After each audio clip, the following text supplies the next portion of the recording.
Welcome to Active Love Adoptions podcast. I'm your host, Mackenzie Love, and we have Heidi here co-hosting with me. Hello. And we have a very special guest today. Sarah Ward is here. Hello. I'm so excited. I'm so excited to be here. I know. I'm so excited to talk to you and have you here. And you're an adopted mom, and you've adopted one. Oh, he's so cute. Yes, he's Cute the little cutest, boy. Sweetest boy. Yeah. Let's start from the very beginning. Do you want to just tell us a little bit about yourself and about Brady and how you guys came to the decision to adopt? So my husband and I met and got married in, 2014. I don't even know. Yeah, that's horrible. No, it's not. 2014. Soon after, probably within like a year, we started trying. And I was the girl that loved kids my whole life. I was the oldest in my family and out of all my cousins. So it was like it was just in my nature. I felt like I just wanted to be a mom from the time I was so young. And so we started trying. And I think it was like after a year that I'm like, hey, something isn't right. Like this should have happened by now. Yeah. So we did go to the doctor, do the whole thing. Everything looked good and normal. So they just said, IVF would be a great option. It's going to work. Like everything is aligned. So why wouldn't it work? And so we're all excited. And then, 7, almost 8 years go by, I think. We did 5 rounds of IVF. I think I did 4 retrievals. And I did get pregnant twice. We lost 3 babies. Sorry. No, it's okay. So I remember it was really interesting. I remember early on in our infertility journey, we sat down with one of my doctors and he took us in a room, and it was so early. And so it wasn't, we weren't at a point where he like should have said this, but he took us in a room privately and he just said, I just want to share with you that family isn't built on genetics. Like family's built on love. And it was like so inspired, I think, because it kind of just set the tone for like our journey, and it was so early on, but I just remember that so clearly. Like he got emotional. It was like the sweetest thing. And he just kind of talked, about his own personal experiences and why he just felt so strongly about that. And so I remember we had just done another round. It didn't work. And we sat down with a different doctor, and we sat in this room, and they just said, we just don't feel like you should continue. You could keep trying, but we don't feel like it's like a good thing because this just is not working out. And I remember them like sliding this binder like across the table, and it was all these like donors, whether it was sperm or eggs. And I'm like, wait, what? You're just telling me that I may never have biological children, but now I'm supposed to look at this. And I think I say this like as sensitively as possible because I know it's not the same, but it almost was like maybe your spouse just died, but like look at all these dating profiles or look at all these like dating options for the future. And you're like, hold on, I like am trying to process what was told to me. And it was such a big moment because I didn't think we were there yet. I thought we just need more answers. We need to do something else. So after that, I think we kind of started looking or thinking about other options.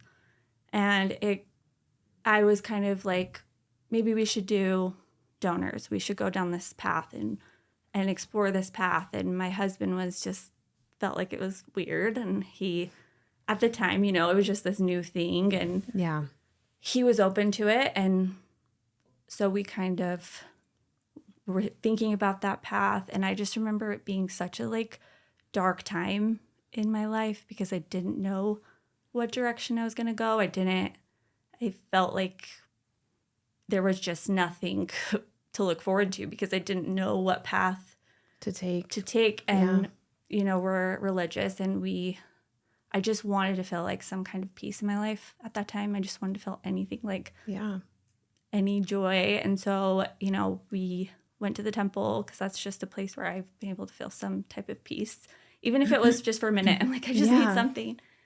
So we go, and it was such a like crazy experience because while we were there, I felt like, you know, adoption was just like placed in my heart in that moment. And I wasn't even really, I had thought about it. I'd considered it, you know, because I'm weighing all my options, what's best for us and what do we want to do. And I didn't ever want adoption to be like, oh, all these things failed, so we decided to do adoption. And that I never wanted it to be that way. I wanted it to be because we really wanted to, and that was the choice we made. Because that ultimately at that time we could have done IVF again. We could have done a donor route. We could have done embryo adoption. There were so many options that I didn't even realize existed, I guess, at that time. Yeah. So I'm feeling so much like adoption is just, I need to adopt. And I was like, Brady, my husband Brady, he's going to think I'm crazy because I've been saying we should do this other route. We should look into this. And all of a sudden I'm going to say, just kidding. I think we should adopt. He's going to just be like, you need to chill out. So it was so crazy. We leave and we go into like another room and we're talking. And I look at him and I just say like, well, how are you feeling? What do you think? And he says to me, well, what do you think? And I'm like, no, you first. I didn't hear what you think because maybe I don't know. I need to know how you feel. Yeah. And he just looks at me and says, I think we need to adopt. And I, at that moment, was just like so much relief and like happiness and just like, oh, we got this answer together, which I feel like does not happen. Yeah. And we, from that point on, we're just like so excited. And I obviously didn't know anything about adoption, but I just was so excited to finally have this plan and it felt like I like finally was like, had like my like hope renewed again. And like there was another path and this was going to be something really good. And so then the world shut down. COVID. Yeah. 2020. We were so excited. Oh my gosh. And then it literally, we were like a week into, we're going to announce to the world that we're so excited. We've decided this, and the world shuts down. And my gosh. Like, what are we going to do? What are How does this affect like, maybe this, I don't know. It was just a lot. Yeah. So I remember it was actually nice because we had so much time at home to do all the paperwork, get everything done. Right. When normally I feel like it probably takes quite a bit longer, or you have to. But for us, we're like, we have nothing else to do. We'll just sit and fill out paperwork all day long. It was great. Yeah. And it worked out because there was still opportunities to go do all the things that we needed to do for our paperwork. It just was a lot harder, I'm sure, than it is now. Yeah, I can't imagine. So that was really interesting. I'm like, can we just have like some type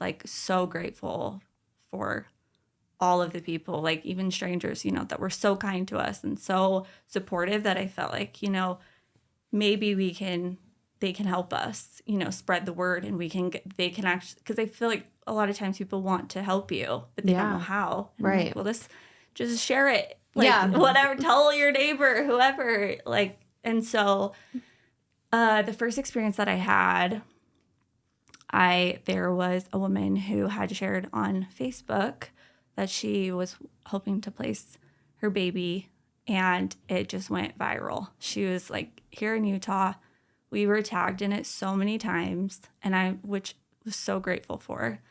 But at that point, I'm thinking, okay, she has seen our name so many times. I'm not reaching out to her. If she feels anything, she can reach out to us, because I think going into adoption, my biggest thing was I never wanted to put any more pressure on an expectant mom than there already was. Like, I can't imagine all the pressure she already felt. Yeah. And I wanted to be the last person that was like putting any more pressure. So I kind of just went into it like chill and That's sweet of you. I just like always believed that whatever was like meant for us would happen. What happened? Yeah. And so it didn't really matter. I just was like, I need to be myself. And if they like And everything us, else will great. If yeah. it works out. If it doesn't, it's not meant to work out. And I just always have believed that adoption, like if there's certain things that I believe like God really has his hand in, I think adoption is one of them. Like it's just so divinely, like there's so much that goes into it that I fully believe that he has his hand in it. And I'm like, I can't life in my how I'm bringing kids into this world. Yeah. Yes. So I'll leave it up to him. So she reached out to us and we had connected and we're like, we're going to meet up. This is actually a really funny story. And I forgot about it until now, but I'm excited. It's good. I'm going to try to explain this in the best way, but it's going to be a little bit hard to follow. But that's okay. We decided to connect already. So I'm going to call her Annie. That's going to be her name. Okay. Annie and I decide we're going to connect. We're going to go to dinner or we're going to do something to like meet. And this is like my first experience with a real expectant mom. Yeah. We had plenty of scammers I prior. bet. I know. It's ridiculous. So, yeah, it was so bad. Sorry. It's okay. We picked up on it really quick. I don't feel like it ever really, luckily for us, it wasn't something that really affected us. Kind of like funny, but I know that's not always the case. So grateful that it wasn't too crazy. But we decided to connect. And then I think because the post had gone so viral, there were so many people that knew about it. So many people kept messaging me and writing me weeks after saying like, oh, we saw this post. And I kept saying, we've already connected. Thank you. Yeah. This girl from high school reaches out to me and says that she has a mutual friend who is really good friends with Annie, the expectant mom. Mm-hmm. And she has offered her home for us to like meet at. And that it would be easier for her. She'd feel more comfortable because, it's someone she knows and there's like another third person there. Yeah. So I'm all for it, whatever's going to make her feel more comfortable. And I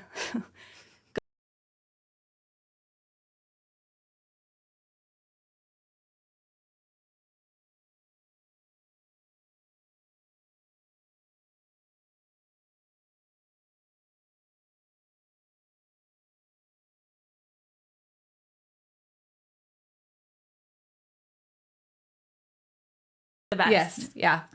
I get there and this woman, we'll call her Sally, whispers to me, pretend we know each other. And immediately I'm like, wait, what? I thought you knew Annie. Why do I have to pretend like I know you? I was just so confused, but I'm also just like, okay, I'm going to go with this because I don't know what I'm doing right now.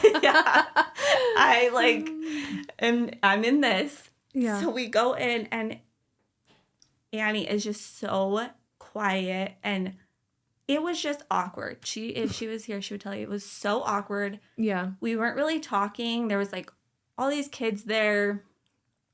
It was just, I'm like, this does not feel like normal, but I don't know like what normal is. Right. So we're going to go with it. So then Sally, who is like hosting, and I just want to say she was so kind and I know she had the best intention. She really was trying to like just help us connect and hope for like something to come from this. Yeah. So I know it wasn't definitely not malicious or anything. It was just a happenstance that was crazy. But this is my life. So I'm not like, wait, I love that. Happenstance? Is that what you just said? Yeah, happenstance. Oh, I'm going to start using that. I like that. So so the birth dad, he was married but separated. And during his separation is when he and Annie had a relationship. Sally's sister-in-law walks in. So another person that none of us know. And Annie's like, I know you. And I was like, oh, good. Yeah, someone. This is who she knows. Like, must be where the connection was. No. Yeah. Oh, no. She was the, like, friend and roommate of the ex-wife. Oh. And so they start comparing notes and comparing stories and he said this to me and it was just horrible. And I'm sitting there like with deer in headlights thinking, oh my gosh, what is going on right now? What have I gotten myself into? And also, does she think I set her up? Like, Right. It was so bad because she didn't know her. I didn't know her. We're just at this random person's house thinking the other person knows them. It was so bad. Yeah. So anyway, I'm thinking, this girl's never going to talk to me again. She thinks I just set her up with her ex's friend, like friend of friend. I don't know what it was, but. Yeah.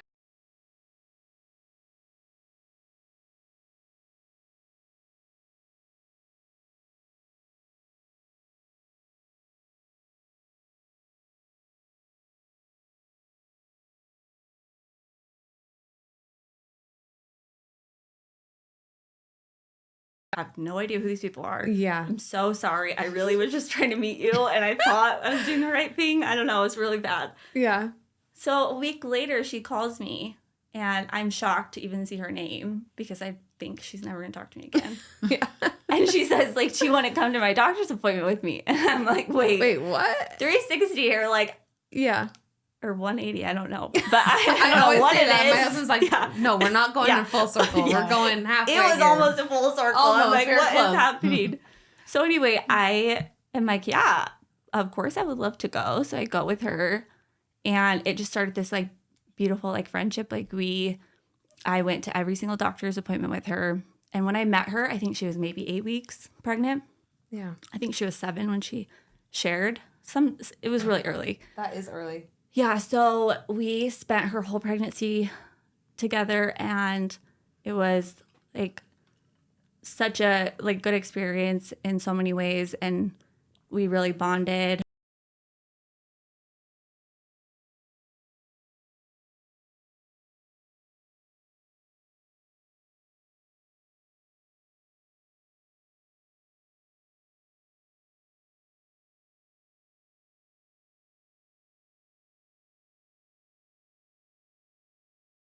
Just the whole time I was thinking, this is something she could totally do. Mm-hmm.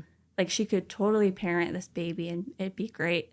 She had other kids and was such a good mom. And I genuinely did not know what was going to happen and what direction I felt like it could really go either way. So it was hard because, with adoption, this is like, I feel like where my husband and I differ. He is very much, his advice to anybody would be never get excited until you're like going home with this baby, never let your guard down. And I think it's just because of all of the different things you guys have gone through. Yeah. Yeah.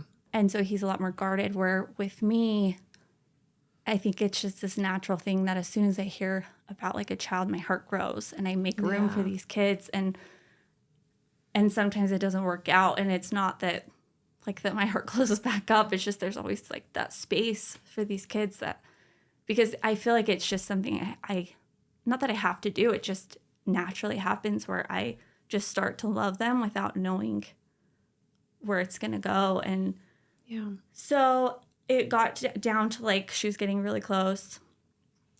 At the time during this, my friends also knew the situation, and I didn't tell anyone really because I'm like, this isn't really my story to tell. We hadn't officially matched, and it was this big thing either. And so I didn't feel comfortable sharing that, and especially because I didn't know what was going to happen.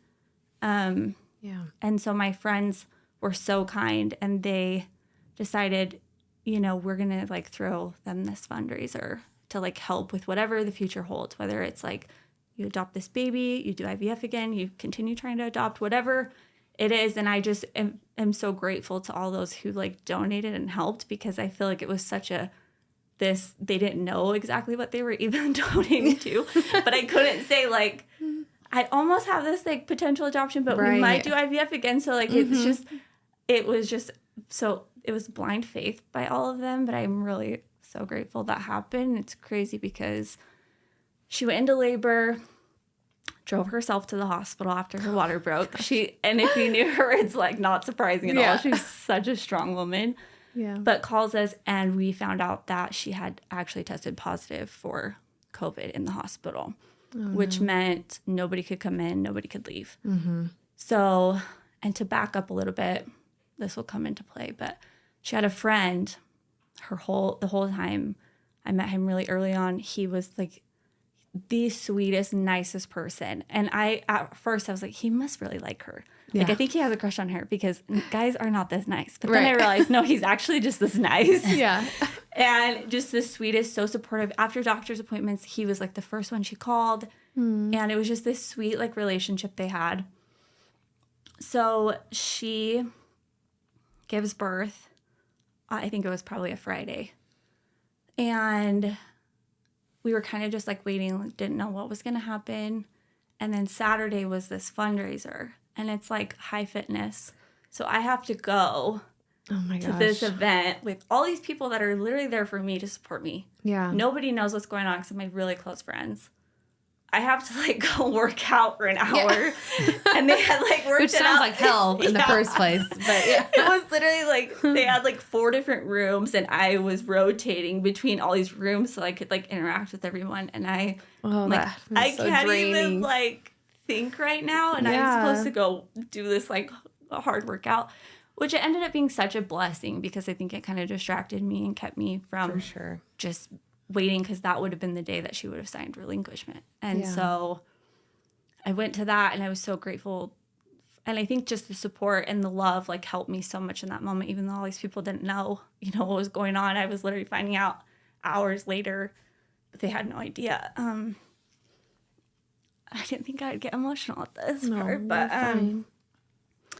so I get home, and I remember just being so like exhausted, like mentally. I was just like, okay, like this is so hard to just kind of be on this end of waiting after almost 9 months, of wondering. Yeah. And I got a text, which I actually appreciated so much. I think a call would have been so much more difficult. Yeah. She sent me a text, and just, it was so kind. And she just explained that because, and I'm sure it wasn't just this, there was so much more leading up to this, but because she tested positive, the baby couldn't leave her room either. And I know every hospital is kind of different. They do different protocols, but the baby, like, she couldn't leave. And so there was so much bonding that happened. And I think she just realized this isn't, like, adoption isn't what I want and what is good, like, best for her. Mm-hmm. And I remember when I got that text, like, I just felt this overwhelming sense of peace, and just, like, I was so happy for her that she also had, like, an answer, because I know for those 9 months going back and forth wondering what to do, and I'm sure that was so heavy. Yeah. And so to finally, like, have that peace too, I just remember Brady and I both just felt so much peace and just knew that that was the right thing. Yeah. And I can honestly say we've had so many experiences with expectant moms and birth moms, and never have I ever had like a negative or bad feeling towards any of them, especially after making decisions. I think maybe there's like a misconception that, people get really upset, and I think it's okay to be sad and to cry and to have like a hard time. But for us personally, it was just, I just have such a faith that these kids go where they need to go, and that's where she needed to be. Yeah. And it wasn't with us. And so she ends up marrying that friend that I was talking about. Yeah. And I was the maid of honor in their wedding. Oh. It was like the sweetest thing. And the bond that her husband had with her daughter was so sweet. Like, they just immediately, and I'm the biggest, I don't believe that,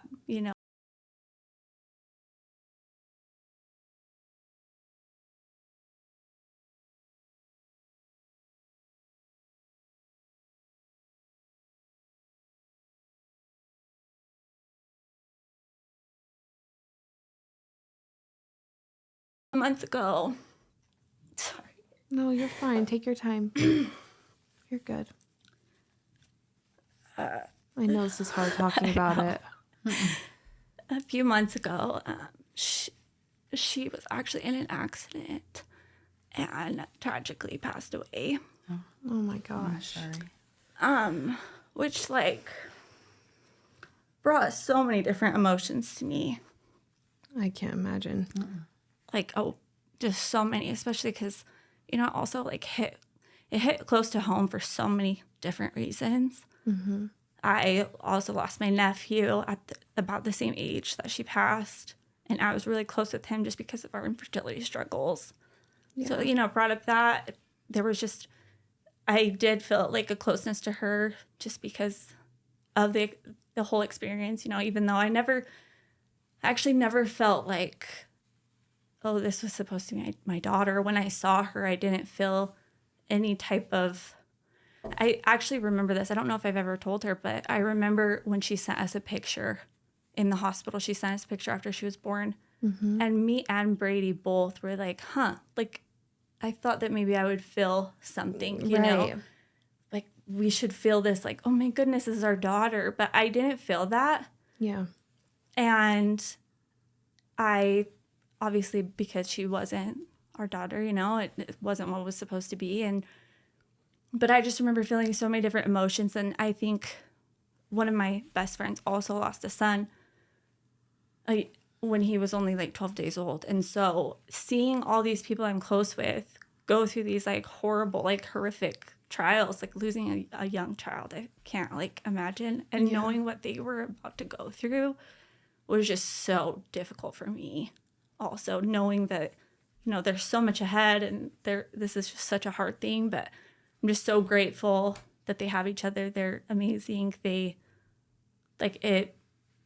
just like so tragic, but I feel like they are handling it the best, you know, that you can. And it was really sweet because her husband actually legally adopted her after she passed, which I thought, it just goes to show the kind of like man he is. Yeah. Like such a great, like literally the greatest guy. And so, you know, she wasn't adopted by us, but she was adopted by him. And it's just, it's like a bittersweet thing, you know, like so sweet. And so that was my first experience. Sarah, I don't know how you can keep going from like one thing to the next. I know. Like that is a lot. Yeah. And I feel like I think that's kind of where I got to the point where I'm like, okay, you know,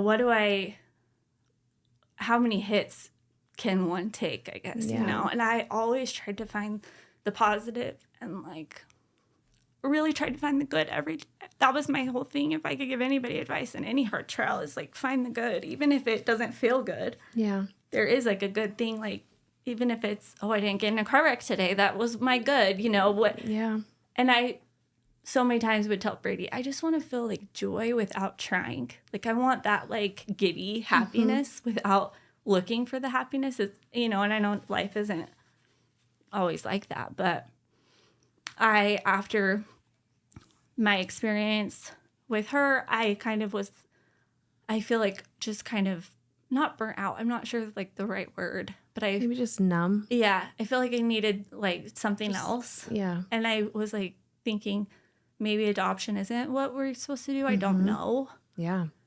So that would definitely go through my mind too. Yeah. You know, it was just, I didn't know what to do. Yeah. So we thought, okay, maybe let's try IVF again, so we start this protocol. I'm on medication for 3 months. So expensive, doing all these things. And then we get this call from Brady's mom that she knows of this girl who's expecting and they want to talk to us. And at this point, I'm just like, I can't talk to any more people. But I also couldn't stop. Right. Like, okay, let's do this. I'm so scared. But so we go. She lived in another state. So Brady and I drove to meet them. Mm-hmm. Both of us just so like, this is not going to work. I don't know why we're trying. Yeah. Let's just do it. But we already know it's not going to work. We go, we meet with them. And I think an hour into, we met with her and her family. And an hour maybe into the conversation, they both just started crying and said that they felt like we were supposed to be this baby's parents. And I don't think we even could process it. Right. We were just like, are you sure? Like, I don't think we processed. And it's so funny. I have these videos of Brady we went to eat after, and he just couldn't even eat. He was like, yeah, just like, is this real? Like, did they just say that to us? Because I don't think we had like a scenario that was so like cut and we dry. want you Yeah. to, especially that quickly, because Right. I was so used to, I'm like, wait, I spent like 9 months and I wasn't sure. It's been Yeah. an hour. Are you sure? So, and then as time went by, at this point, she was, I think, 32 weeks when we met her. Yeah. Also completely opposite. Which But- is nice, right? yeah. Closer. But it also felt like so long too. Oh, yeah. Which was weird because you would think it would be so quick. No. But it felt really long, but I was also finishing up IVF, and so in my mind, I was thinking, okay, it's either going to work with IVF or hopefully like adoption. If it works with IVF, we can just freeze these embryos and still like go if this is what we feel like we should do. Yeah. So my IVF completely fails again. We had 4 embryos; they all died on the last day. Oh my gosh. And I was just so distraught. Yeah. And thinking, oh my gosh, like, I literally don't know how much more, like, I can take. Yeah. Just because it'd been so many years. And I think with other trials, maybe it's not so consuming. But for me, living in Utah, surrounded by kids, in my neighborhood, there's thousands of kids. Oh, and yeah. my friends all have kids. I want to be a mom more than anything. And so it was just something I thought of. And as women, we're always talking about our kids. And I felt like I just didn't belong anywhere. I didn't belong with, like, the girls that were just newly married. I didn't belong with my friends because they were so kind. But I just felt I had nothing to relate. And I remember using my nephew a lot to relate to them and, saying, my nephew does this too. And then when he passed, it was like I just had nothing left. And so I just remember thinking this baby is like either gonna save me or I feel like I have to give up. Like maybe this just isn't. Maybe I'm fighting the like inevitable that I'm not gonna be a mom, even though I want to be a mom so bad. Maybe it's not like in the cards for me. And my whole thing, I always tell people, don't give up. When you give up, like that's when it can't happen anymore. But like just keep trying, even if it's just like a little bit. Yeah. But I was getting to that point where I'm like, I just don't think I have a lot left. And so it was getting closer. I'm so guarded.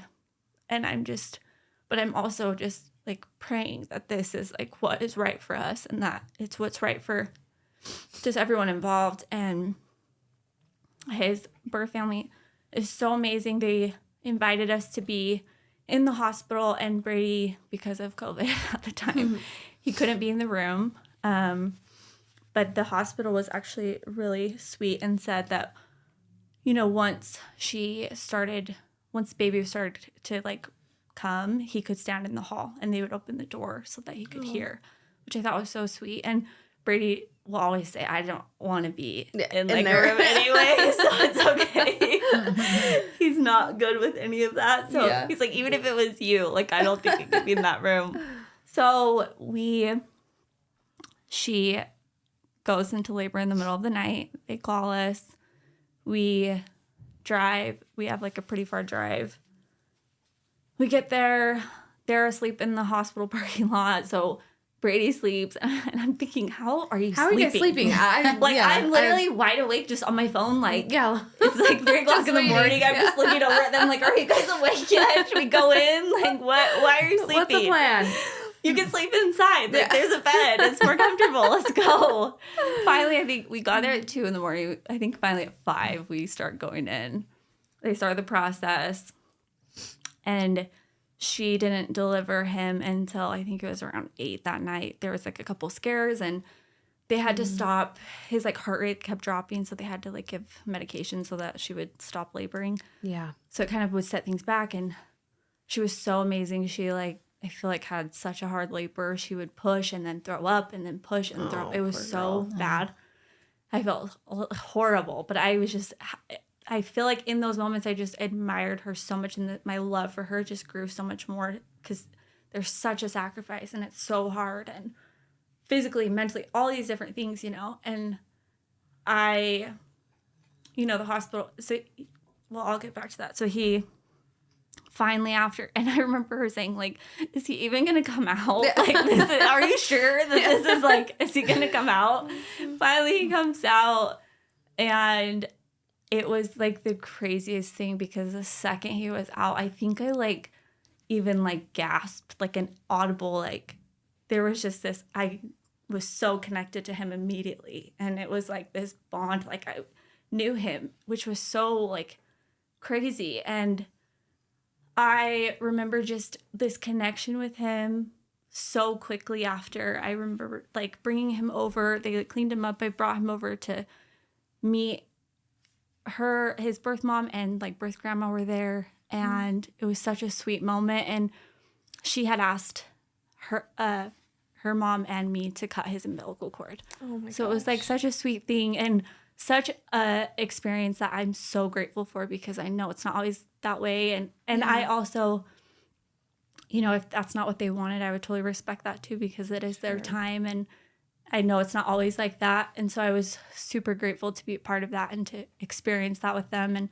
the hospital was like great. They let us stay with them. So we were in a different room. But it was really important to us to let them have their space and not to, so we just stayed in the room. If they wanted to come get us, we would come. Yeah. But we never like wanted to bother them. I think something that I wish I didn't ever have to experience again would be like those hospital days at the end, you know, and I'm not even on her side, you know, but it was so, I just remember sobbing in the hospital. And I just told myself in that moment, I always want to remember this and what I'm feeling right now, because this is so important for the future and how I go about everything from here on out. And so just like so much love and respect and admiration for her and her family. And just, I mean, if you've gone through it, you just know, like I cannot imagine how difficult, like it's hard to process. And it's hard because I think I'm trying to like not think this way, because Brady's like, you can't think this way, but it's hard to not feel like you're not the cause, you know, of some of this hurt, because you're on the other side of this. Like, so I think that was really hard for me.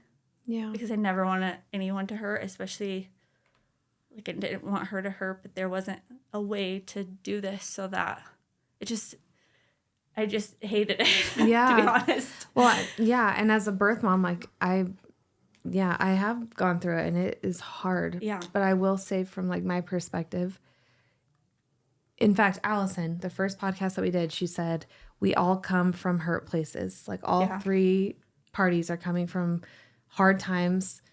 And when that adoption finally happens, that's when the happiness and the joy can start. And no, I love that. And that's where it was, I mean, you watched my podcast. It was extremely hard for me. Yeah. Extremely hard. And that even when you were saying those things, I was like, yeah, there are a lot of things I wish I would have done different. I just wasn't mature enough to handle that situation. Yeah. And my sister, she's also an adoptive mom. Yeah. And I always tell her, like, you gave me, and she gave her birth mom the greatest gift of knowing that her child is going to be taken care of and loved and in a happy home. Yeah. And I feel the exact same way about my birth son and his family.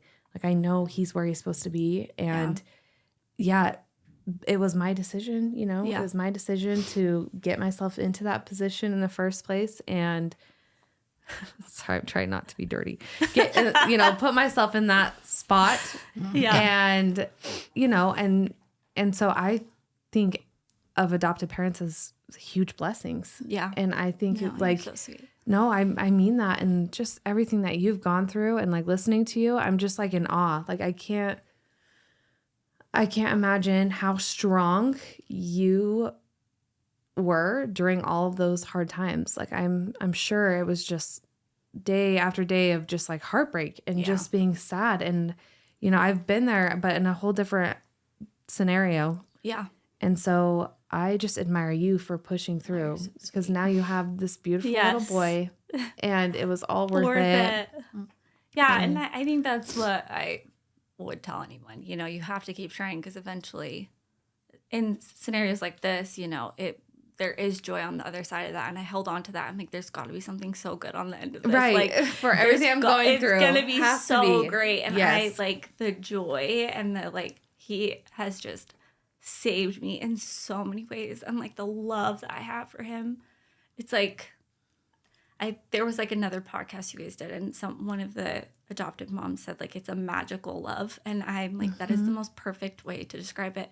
It really is just like magical, and I feel like he brings so much joy into like our lives, and I'm so grateful for all of the stuff I went through, because I would have never landed here. You know, I would do it all 10 more times for him, and so I just forever so grateful for his birth family and the respect that I have for them and the love that we have for them. Like, it's just so big.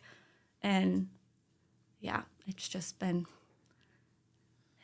a journey, but a really good one. Really good one.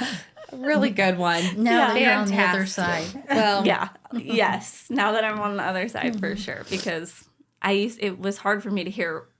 You know, I got to a point where I'm like, okay, I know it's great, but you're not on that side anymore. So when you're on this side, it wasn't so great. Yeah. So no, for sure. I don't think people talk about that, because listening to you, I can totally get where you're coming from, because I was in those same spots where it gets to the point where, okay, does God not think that I should have a child? Totally. You get to that point, because it's like, because I had one fall through and stuff too. So it's just like, and it was the one thing I always wanted to do and be was a mom. Yeah. I felt the same way you did, that was what I wanted to grow up and be. Yes. Basically. Totally. Was a mom. And then when you have all these hiccups one after another, you're like, okay, well, maybe God doesn't think I should have a baby. Then. Yeah. Is that what you're telling? Is that what I'm being told? Yes. And getting to that place where it's not a good place to be. Right. And I don't think people talk about that a lot. It's very painful and it's hard to get through. And the pushing after the fall throughs is another thing that's very difficult, because you have to, I always say you have to place yourself and put yourself in front of someone and said, do you deem me worthy? Yes. Yeah. Yes. To be a parent to your child. Totally. And so it's taken everything. We have to give up all of the control. Yeah. We give it all away. And it brings out all these new insecurities, It totally does. because like, wait, they don't like me. Yeah. Right. Oh no, What's now wrong it's like with a me? whole Yeah. other thing of like, oh no. Oh, This exactly. isn't just like So I can't totally. get pregnant. Yes. No, other people don't. Well, and we were talking about that in our last podcast with Morgan and John, and they were talking about how, they had to get so many no's before they got their yes. Yeah. I mean, in the end, it took me a while to get there, but then I have 4 kids 5 years apart. Yeah. So it was like, It was like bam, bam, bam, bam, bam. bam. 25, Yeah. I was done at 29. Yeah. Okay, I guess I'm done. So I was used to getting a baby like almost every year. Right. That's how I Just felt like with I my got 5 in it. kids. All of a Right? sudden, it's Yes. like my youngest is 3 now, and I'm like, what the hell am I Yeah, doing? exactly. Yeah. And you're out of so you ended the same time I did. Yeah, I did. So then you can look at my 4 kids being all older and stuff. That's how yours are going to be. They all start, well, in my case, none of them have left, but That's in true. your case, they could. I don't know. I hope they all leave. Potentially leave. Really fast. I'm just kidding. I love my kids. I tell them all the time, that's a bad thing. I don't tell them that. Oh, yes. That's what I said. I've always said, I go, you know what? You could stay here as long as you want. Oh, yeah. No, RJ, I've told this story before, I think on social media, but he was in the playroom talking to Maya, and he goes, I'm never going to leave this place. Like, my wife is going to move in with us, and mom will take care of my babies. And he was like 3 or 4 at this point. And I laugh. And every time I look at him, because he's 7 now. You just always, you hear that and you're like, he's not going anywhere. No, he's not. He's and not he's 7 leaving. now. And he's the only child that comes in my room. My 3-year-old doesn't even come to my room anymore. But he comes in at like 3 or 4 in the morning. Mom, can I just cuddle you for a minute? I'm like, yeah, you that's definitely so can. Because I know that's going to end. Yes. So I'm taking it. Yeah. But every That time I is ask so him, I'm like, so are you sweet. going to leave or are you Yeah. going to stay? He's like, oh, I'm never leaving. I'm like, Yeah, all my right. husband's Sounds like, can you guys please get out now? Yeah. And I'm like, It's time. No, they can stay as long as Yes. they Yeah, want. right? Oh, yeah. All of them, yeah. Okay, there's a difference between boys and girls, though. I do. Oh, have to yeah, that say. is true. My girls have been easier Yeah. than my boys, but I still would keep them. They still That's good. They still could stay as long as they want. Keeps things interesting. Yeah. Right? Oh my gosh. Well, you figure they're all adults now. I mean, my youngest is 24. My oldest is 29. So it's like 6 adults with all different personalities coexisting under one roof. Yeah. That's a lot. And we have 2 dogs. Yeah. Yeah. And so it's just like, it's a crazy house some of the time, but I wouldn't change it. Not for 1 second. Yeah.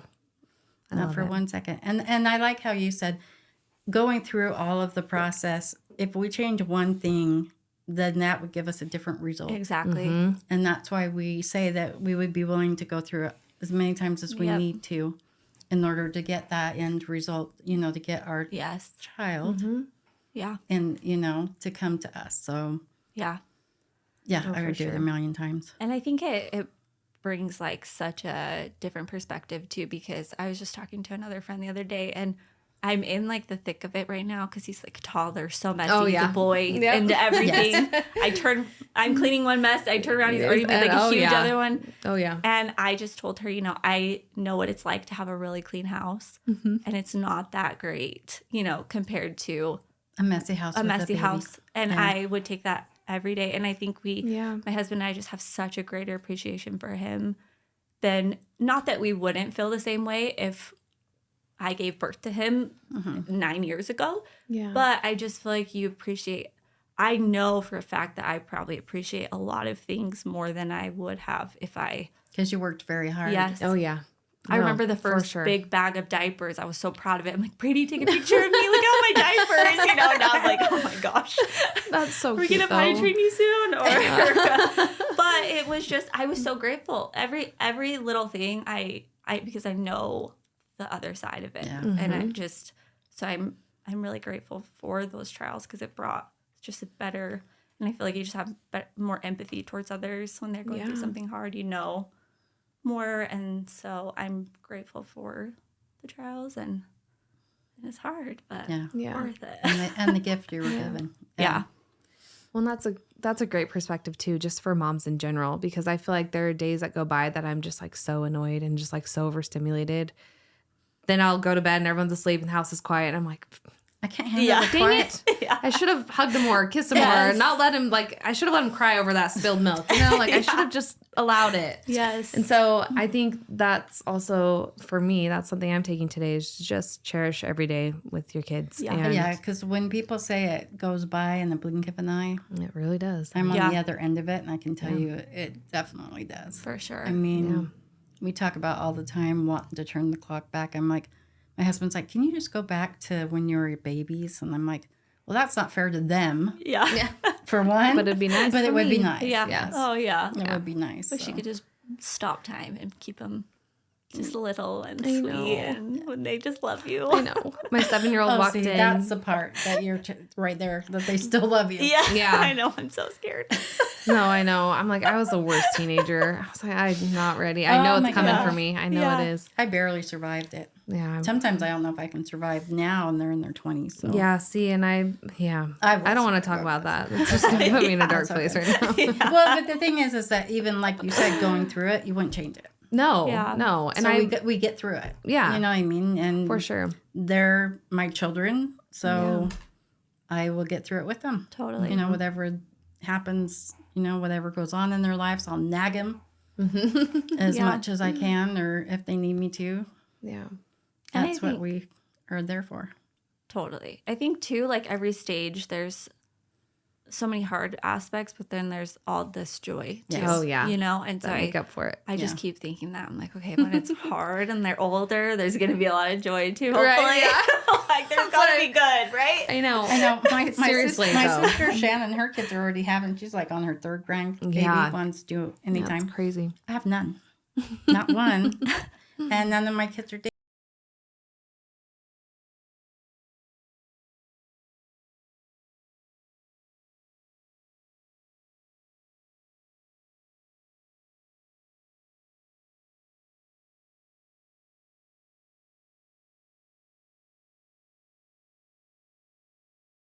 Yeah, no, we're not going to do that. Because you're not ready to have a baby. So for one thing, it's I'm not doing that to a child. Yeah. Yeah. Seriously, though. But that could happen. I'm just letting you know. So don't say that when they're 25, 26, and you're like, yeah, I can't wait to be a grandma. I can make that happen right now.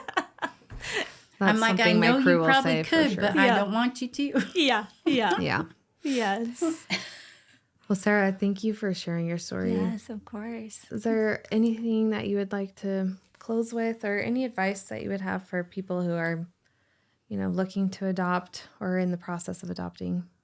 I think I would say, go into everything with a really open mind.